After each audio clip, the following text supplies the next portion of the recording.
Good afternoon and welcome to our Elon Bound Facebook Live session today. We're thrilled to welcome you. My name is Jeff Stein. I serve as Vice President for Strategic Initiatives and Chair of the Ready and Resilient Committee.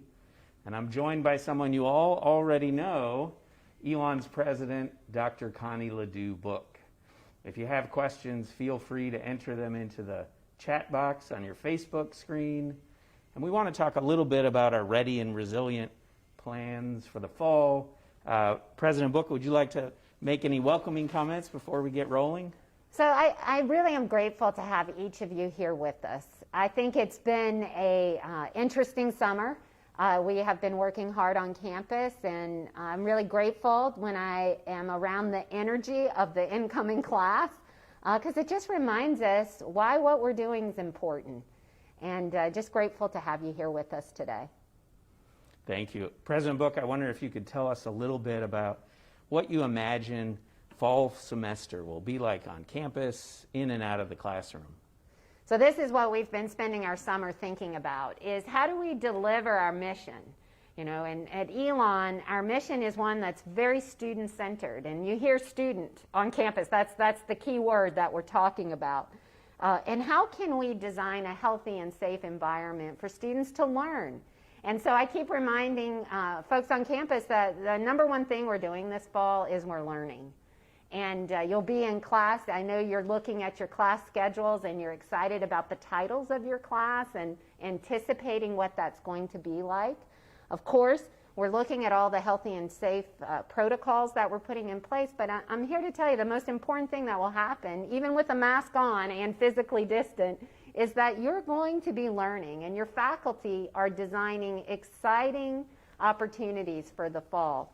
We're using new tools, and when I hear faculty talk about how they're going to teach dance or how they're going to teach biochemistry, our new global experience classes are going to embrace the technology they have, which actually allows them to go around the world in a way that they hadn't prior to that. To this, I'm really excited about the fall and the opportunities for learning that we're designing. Thank you. We had some questions about testing, and maybe I'll talk a little bit about this, but we know that some of you watching today have just received your LabCorp tests results, or wondering what's next after you receive your test results. And I'll just say that once you get your results, you don't need to if you've done the LabCorp test through Elon, you don't need to submit it back to Elon. LabCorp will confirm with us that you have completed your test. What you might want to do is make sure you've completed your training online. Make sure you're ready to arrive at the Shar Center and check what time you're arriving. See if you know exactly where to go to on the map. We'd ask that you limit your interactions for the 2 weeks prior. Well, we're within 2 weeks now, but for the next 10 days, let's say. Doesn't mean you're in quarantine. Just means if you could limit your interactions a little bit. I'd also say, think about what masks you're going to bring to campus.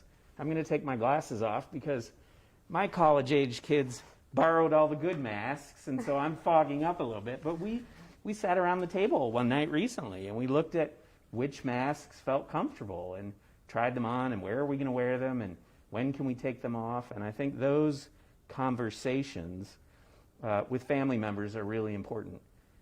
Equally important are talking with roommates, talking with friends. How are you going to manage life on campus? Maybe talking to returning students would be a good way to just get some ideas. If you're perusing our website, you'll see that the Dean of the School of Health Sciences, Becky Nadusky, has some videos online. School of Health Sciences at Elon has been open for 10 weeks, so they've learned a lot about being on campus the last 10 weeks, and they have a lot of advice to share. So those are some things you could try. I don't know, President Book, if you have some other ideas. Well, I took my test. And you'll also see the new app, and it's a health screening app, and it asks you a series of questions every day. Well, I was part of the prototype group for that, so I've been taking my temperature, and this is going to be part of the daily habit here at Elon. Our staff on campus now are already doing this, and like clockwork, my temperature is 97.7. And there is just something comforting about doing that daily health screen. It puts my health and well-being front and center. And that's what we're asking students to do this fall, is put your health front and center. Take that daily screen. I also think it's really important that you take time to be outside. One of the things that's about to happen is you're coming to North Carolina. And for our students who are from North Carolina, you'll be able to share with all of the rest of the students about the beautiful weather we have here. There's nothing like fall in the Carolinas. Our campus is absolutely beautiful. Take a walk, enjoy the outdoors. I mean, so you're about to come off to college in a beautiful place, and I'm excited to have everybody here. I know that one of the things that we've been thinking a lot about here is what your experience is going to be like in class and what your experience is going to be like in the residence halls. How are your, we've designed a touch-free dining experience. So I think people are trying to imagine, take what we thought college would be like, look at all of the new health and safety guidelines, and what will that experience be like?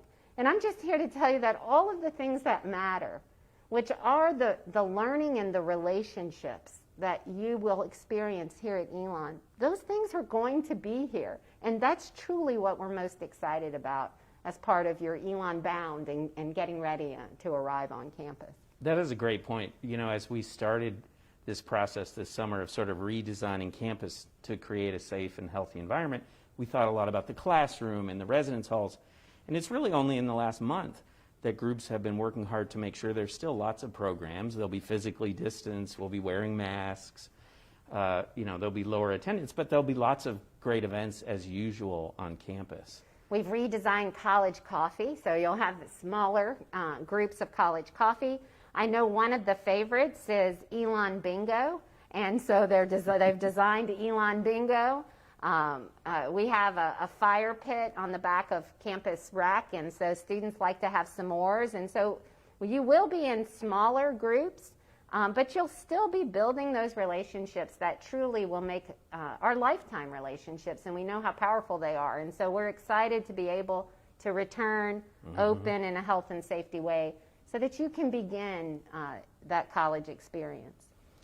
Could we talk a little bit about the plans we have to track sickness on campus, and what if there is sickness on campus and how we'll respond to that?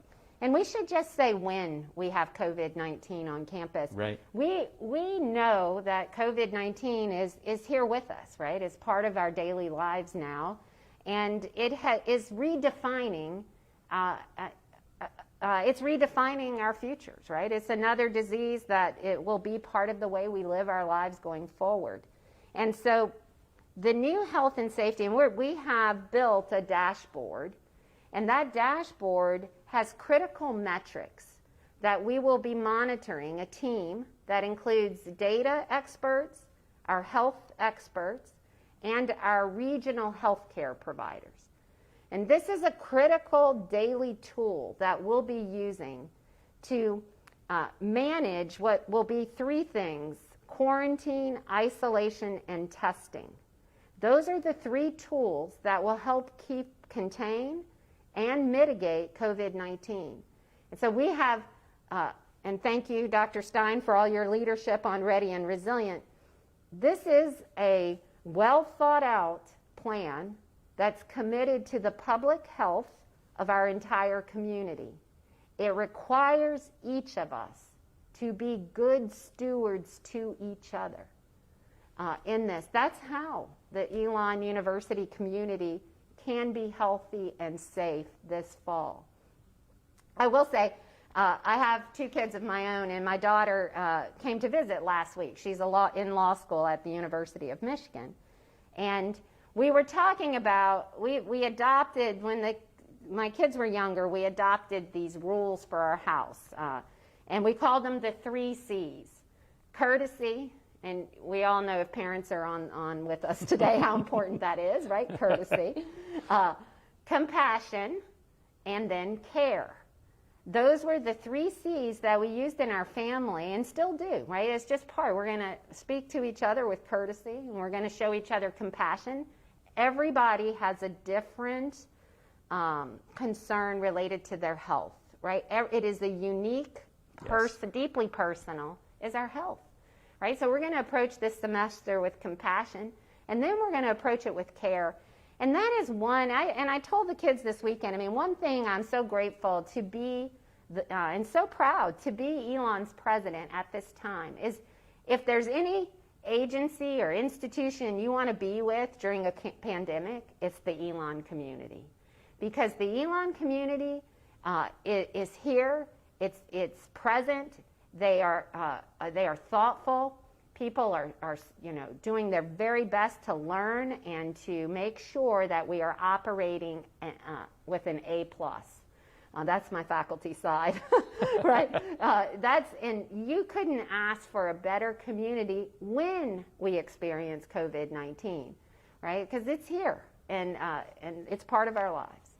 Thank you for those thoughts. I think it's important that people know that we are working hard to redesign campus, but also you mentioned our dashboards and metrics that involve expertise from Cone Health in this area, that involved expertise from universities across the country, Johns Hopkins University and Harvard, and that we'll be looking daily at those metrics of disease data and quarantine and isolation and tracing on campus in our local communities, at local hospitals, with those community health partners. That's a big piece for us that we need to make decisions this fall based on data. And we'll be releasing some of that in the coming week so people can see those numbers. And I think your message about individuals is really important as well, that we all remember everyone's coming to this a little bit differently. On a different note, there are some questions that folks are asking about parents coming to visit. And is this a semester where there should be no visits, or how to manage that? I don't know if you have thoughts on that. I'm happy to jump in. Well, I know every state has different guidelines. I think it's really important that families, that they make their plans in accordance with what their state guidelines and local guidelines allow. Here in North Carolina, we do allow visitors. We ask that everyone who visits campus follow the same healthy and safe guidelines that we've put in place. We are not allowing the public on our campus this fall. So I would not put parents in the public category, but we also are sensitive that the less traffic we have on campus, the less spread of disease. And so I would ask families to think very carefully about that visit. And then if it's important to visit, and like I said, everyone has a unique, there might be a really important reason for a family that they want to check in on their student here, is that you make a plan that's in accordance with the guidelines in your state and that follow the CDC guidelines that we have put in place here on campus. But I'll also ask you, Jeff, if you've got any. Yeah, I think that makes sense. I'm reflecting on when we dropped my daughter off, our oldest, at college. We had a very short time window, and we didn't appreciate that. I mean, it barely gave us time with our first child to drop her off and get her settled and have to run out of town, and that's hard. And it's hard to drop off a student for parents, no matter which student it is, your youngest, your oldest. This will be a different year in that way, like many things, and so people will feel a little rushed at move-in, and then I think you have to make that family decision. That's a great point. Certainly, we would encourage folks to consider that carefully. The fewer people here, the safer it will be. And so if we can avoid that, we would like to, but we understand there's times that won't work. And I'll share with families, is that in higher education, we know that the first 6 weeks of a student's experience when they first arrive to college are very difficult. So when you look at the bar chart on this, you arrive and there's lots of going on, you're excited, you're meeting all sorts of new people, so you feel good. And then about a week later, you get homesick, and that's going to happen, right? And so then you can see it tick down, and then it takes a couple of weeks for students to find their way, to find their community of friends, to feel comfortable in their new room and with their new roommate. And and then that starts to go back up. And so we just want you to know those first 6 weeks, you're going to get calls, you're going to get texts, and I always encourage parents to and family members to always ask at the end of that conversation where they're talking about the challenges with the roommate, with the food, with the life. Always ask them at the end of that, and how was class today? Because that helps. I promise you that your student's going to have all the support they need here, but that reminds them, that closing question reminds them, that's the main thing, is the education that's unfolding. Because in that education, students find a sense of themselves. A sense of purpose about what they want to be in life and what they're going to do while they're here and then after Elon. And it's really the most powerful journey that they're experiencing. So it often helps them to remember. And usually the answer is, oh, well, that was great. And it'll give you a sense of comfort, A, that they went to class and that it was a good experience. Right. I appreciate in your remarks that we see parents as essential in this process. Sometimes our students, our children don't feel that way or aren't thinking that, but that for us, we know that parents are an essential part of this equation. Our families are essential. And so we hope that our quicker move in and not having a full family weekend in the fall will not let families think that we don't value you. Your input and your suggestions are key to what we are doing. So we want to hear from you throughout this process. Do we have time for one more question? Great. So everybody's asking rules, conduct. There's sort of this assumption that it's always going to be the students who are misbehaving as opposed to staff and faculty, but how will we handle conduct this fall? So we have created a separate set of policies around conduct. And in part, it's because we, too, live in the state of North Carolina, and there are rules in place about number of people you can have at a gathering. And so we are asking our students, one, is to be aware of those, and then to sign a commitment to their behavior that's consistent with the Elon Honor Code. Many schools have different ways of managing student behavior and conduct. At Elon, we embrace an honor code and an honor system about what we expect people and how we expect people to behave. And so as part of that, there are consequences. And I need this community to be healthy and safe as much as possible this fall and every semester. And because of that, there is a high alert on behavior this fall. And we will need every member of our community to commit to that behavior. It's just that simple. Commit to that behavior and we will have a healthier semester.